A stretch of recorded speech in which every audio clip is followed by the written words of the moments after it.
तपोवननंतर नाशिकमध्ये पुन्हा एकदा एका महत्त्वाच्या ठिकाणी झाडांची कत्तल झाल्यामुळे वाद उभा राहिलाय। पाहुयात एक रिपोर्ट।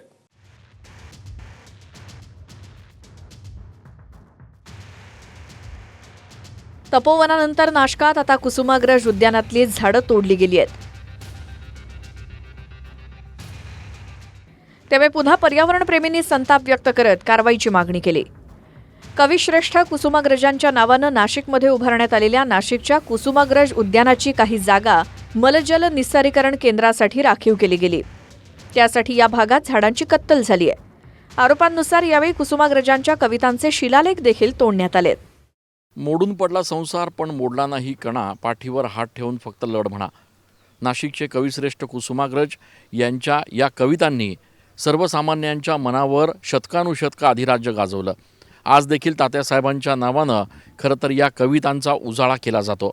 नाशिकमध्ये मात्र तात्यासाहेबांच्या नावानं जे कुसुमाग्रज उद्यान या ठिकाणी महापालिकेच्या वतीनं 2012 साली उभारण्यात आलं होतं, त्या उद्यानाची सध्या काय भीषण अवस्था आहे हे आपण दृश्यांमध्ये बघू शकतो। जर दृश्यांमध्ये आपण बघितलं तर या सुंदर अशा उद्यानामधले वृक्ष जे आहेत ते अगदी राजरोसपणे तोडले जात आहेत। एवढंच नाही तर तात्यासाहेबांनी ज्या कविता केलेल्या आहेत त्या कवितांचा जो शिलालेख या उद्यानामध्ये उभारण्यात आलेला आहे, हे सगळे शिलालेख जे आहेत ते आता अक्षरशः उचकटून फेकून दिले जात आहेत। कवितांद्वारे श्रोत्यांच्या मनावर अधिराज्य गाजवणाऱ्या कुसुमाग्रजांचा उद्या जन्मदिन आहे। हाच दिवस मराठी भाषा दिन म्हणूनही साजरा होतो। त्या पार्श्वभूमीवर नाशकात विश्व मराठी संमेलनाचं देखील आयोजन केलं गेलंय। दुसरीकडे त्याच कुसुमाग्रजांच्या उद्यानात मलजल निस्सारीकरण केंद्रासाठी वृक्षतोड आणि त्यांच्या कवितांचे शिलालेखही उखडून टाकण्यात आलेत। या मराठी मुलखामध्ये, मराठी राज्यामध्ये, मराठी माणसाच्या राज्यामध्ये आणि मराठीचा जागरण जिथे होतोय त्या नाशिकमध्ये या उद्यानामधल्या असलेल्या अनेक जो 27-28 जी 100 वर्षापूर्वीची झाडं होती ती अशी तोडली गेली।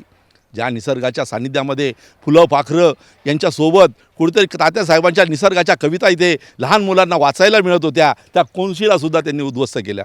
खूप वाईट आहे, खूप वाईट म्हणजे वाईट दुःखदायक आहे। लोकांचं असं म्हणणं होतं की त्या कवितांचे नासधूस होते आहे वगैरे, तर त्या नासधूस न होता ते आम्ही काढून घेतो आहोत व्यवस्थित आणि त्याला वरती नव्याने आम्ही लावणार आहोत एंट्रीला। झाडांची कत्तल करून केलं जात आहे असं नाही म्हणता येणार। काय बऱ्याचशा जागा ह्या काही प्रकल्पांसाठी रिझर्व्ह होत्या आणि बरेच वर्ष पडून असल्यामुळे त्या जागेवर काही झुडपं उगलेले आहेत, काही झाडं उगलेले आहेत। तर आपल्याला त्याला दुसरा पर्याय नाहीये। ते जर आपण नाही केलं तर पर्यायाने परत नवीन जागा आपल्याला घ्याव्या लागतील आणि ते शक्य नाही आताच्या काळात।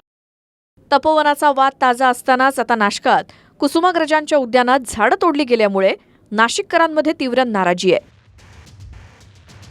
चंदन पुजाधिकारी, TV9 मराठी, नाशिक।